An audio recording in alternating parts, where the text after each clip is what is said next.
You're listening to Release Your Resistance with Bex Beltran, episode 61.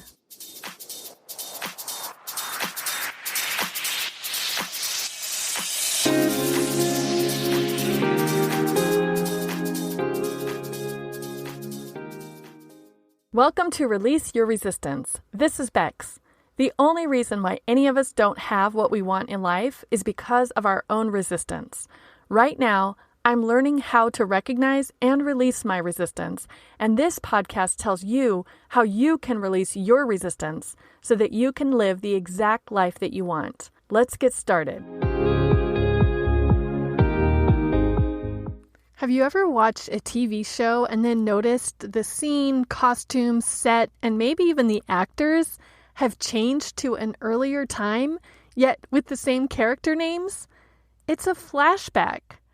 These are great, right? As a watcher, we get insight on what happened before, why they're acting the way they are, what event happened to motivate the current behavior. We get all the explanations. And guess what? This happens outside of television too. This happens every day in our own brains, with our own memories. I came to this realization recently during a phone call with a friend. She and I met about 4 years ago when we both attended the same coaching conference. We have a standing phone conversation every 2 weeks, and usually we talk about personal development, the coaching industry, our own businesses, and what's going on in our current lives. But on our last call, she asked me to tell her about when I was a flight attendant after I made an offhand comment about it as part of something that I was explaining. She didn't have a specific question. She was just curious about how that had happened and what it was like. So I told her my version of the story now, 20 years later. Then I asked her about an interesting job that she had had in the past that I didn't know about. It was such a fun departure from what we normally talk about. We learned more about each other, we deepened our friendship, and got a little introspective too. And at the end of our call, I said, "This was fun. It was like a flashback episode on a TV show." That conversation got me thinking about why television show writers use flashback episodes. Some TV shows do this to the delight and maybe even at the request of the fans of the show. I have read this on forums for the shows The Handmaid's Tale and Orange is the New Black. Fans actually ask for more insight on some of the supporting characters. When not prompted by the audience, writers probably use flashbacks to explain the backstory and the motivation for what a character is doing now. And maybe, although this seems kind of lazy, maybe they use flashbacks to fill time in a series, to come up with a new episode when they've run out of ideas. So if we are the writers of our own stories, our own shows, and if our life is the story we tell ourselves, would we want to use flashbacks for the same reasons? Can we craft the narrative of our memories to explain our own current situation and motivation to ourselves? Or maybe are we lazily just retelling ourselves our own stories over and over again the way we always did without checking to see if we like how the story is being told? Let's assume we can craft the narrative however we want.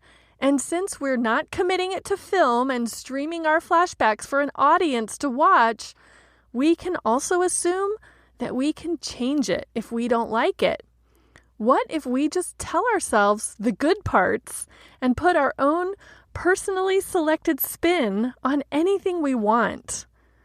A few months ago, as I was listening to the Surrender Experiment, I noticed my questions and curiosity as I heard Michael Singer's account of his life. I remember thinking how perfectly his life seemed to have unfolded for him.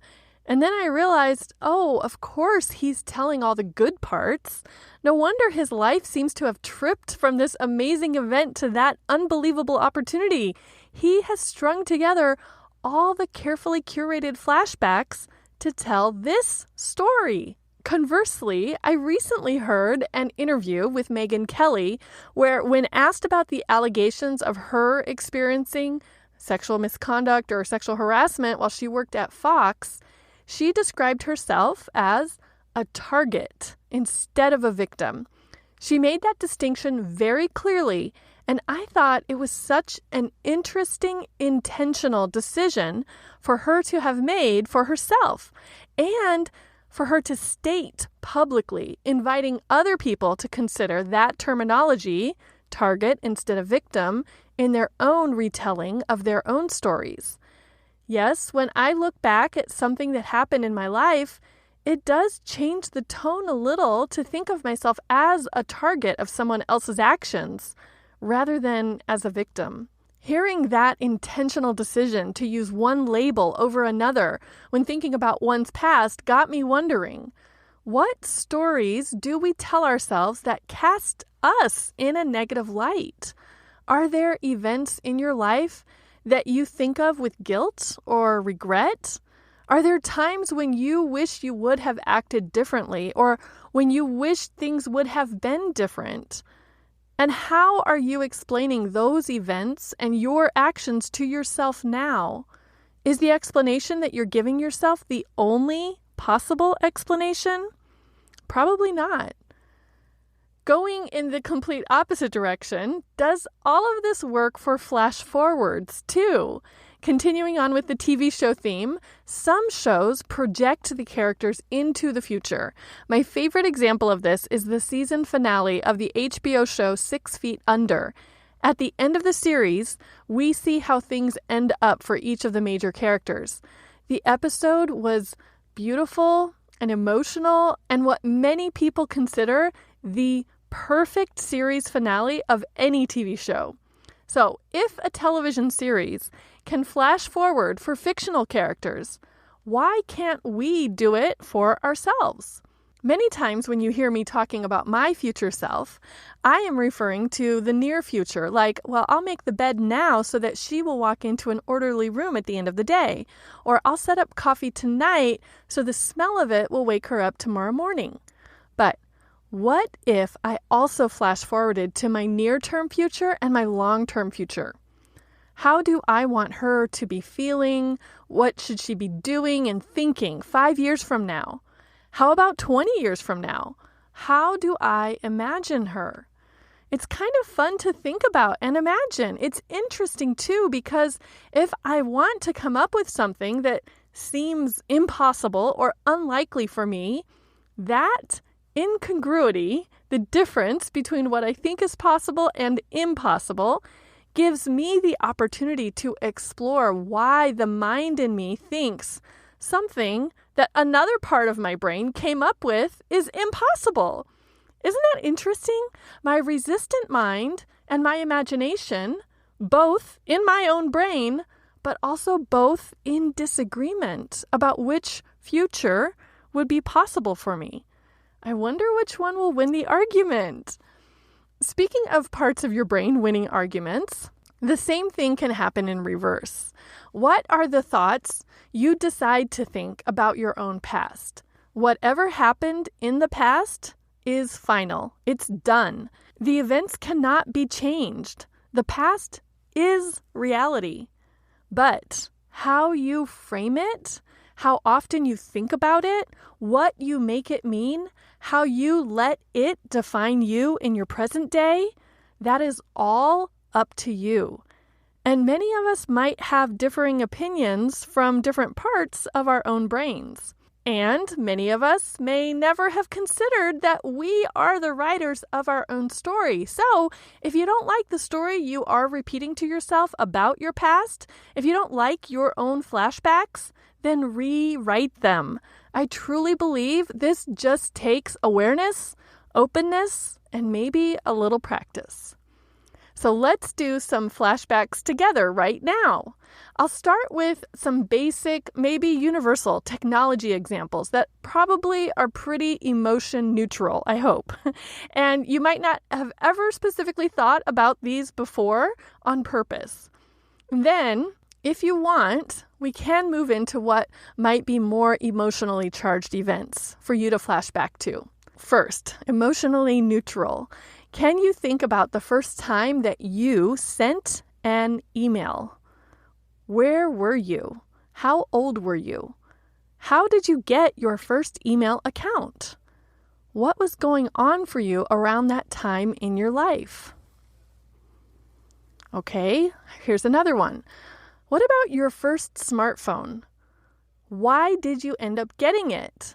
How did you end up getting the one that you got? What has changed for you and also for technology and your reliance on smartphones since that time when you got your first smartphone? Those are interesting examples to think back on, right? Did any new memories or realizations come up for you? Is there any part of the flashback that you just watched that you would rewrite? If you want, you can also explore some other kinds of flashbacks. This gets a little bit more emotionally charged. When was a time that you felt ashamed? Why? What happened? Who said and did what? Do you still feel the emotion of shame when you think about it now in the present day? Or, on the other side, when was a time you felt appreciated? Why? What happened? Who said and did what? Do you still feel the emotion of appreciation when you think about it in the present day? You might be having a little resistance here. There might be resistance to even revisiting some of those memories. Someone could be saying right now, I don't want to flash back to something that was shameful. Someone else could be saying, I don't have any moments of appreciation to flash back to. I can't think of any. So if you are feeling resistance, that's interesting for you to notice too. You could ask yourself, why am I resisting this? Then just be still to listen for a reason and explore that reason. Or you could label it as, I am feeling resistance to thinking about that time in my past, and it's okay for me to feel that resistance. It doesn't have to stop me. Another way resistance could be showing up is in the rewriting. You may have no resistance to the flashback. In fact, you may replay certain scenes from your life over and over again and relive those emotions from the past, here, now, in the present. If those emotions are aligned with how you want to feel now, then great. Do not rewrite those flashbacks. But if flashing back to those past events makes you feel terrible in the present, even though the event is in the past, it's done, it's over, it's just a neutral fact, it could be helpful for you to rewrite that story. But your brain might be telling you that you cannot rewrite it. You can't divert from the truth of what really happened. Okay, also very interesting to note. What is the truth, right?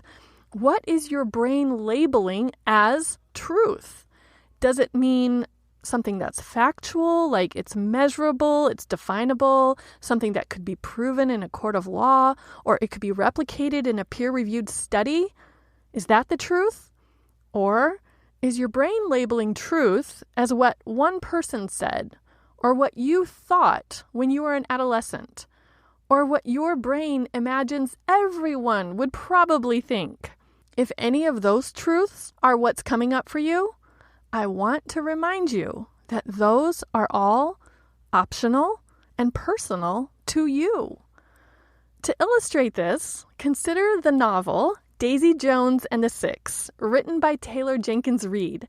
She wrote this 1970s rock group and iconic singer story in the style of an oral history, where the same events were recounted by individual band members from their own perspectives. So they were all telling the truth. They were all sharing their own flashbacks, but probably not surprisingly, there were quite a few disparities, and it was up to the reader to decide what to believe. In your life, you are both the writer and the reader of your own story. The whole point of this episode is to compare our memories that we all think about and replay and live our life by to fictional entertainment that can be written and edited and rewritten and can end up on the editing room floor if the stories or scenes are no good or if they don't really fit in with the overall vision. We flash back to what happened to us in the past, what we did, what it meant, how it created our current situation, and we use our current thoughts about what happened in the past as explanation. The current you today gets to choose your current thoughts and beliefs and labels about what happened in the past. You're already doing it, even if you're not aware of it. So you might as well think, believe, and label with intention and with unconditional love. Try it and let me know how it goes. And as always, let me know if you have any resistance to what I have shared today. Send me an email at hi@bexby.org or leave me a comment in the show notes for this episode at bexby.org/flashbacks. Thank you so much for listening. Have fun rewriting your history, and I will talk with you next week.